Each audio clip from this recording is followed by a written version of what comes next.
नमस्कार शेतकरी मित्रांनो, आपली माती आपले लोक या यूट्यूब चॅनलमध्ये तुमचं स्वागत आहे। तर शेतकरी मित्रांनो, आपण शेवटपर्यंत बिनासरीचा गव्हाचे वलीत स्प्रिंकलरवर घेतो।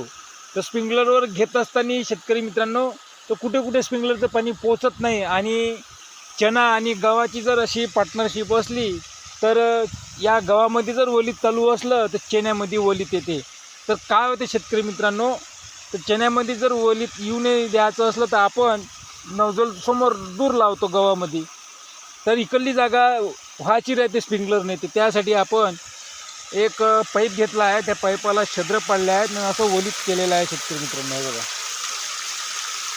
असे छिद्र पाडून आपण गव्हाला पाणी देऊ शकतो राहिलेल्या भागात, आणि जिथे नोझलचं पाणी पोहोचत नाही तिथे या पाईपच्या सहाय्याने आपण वलीत करू शकतो शेतकरी मित्रांनो। तर असं वलीत करून आपण पूर्ण प्लॉटचं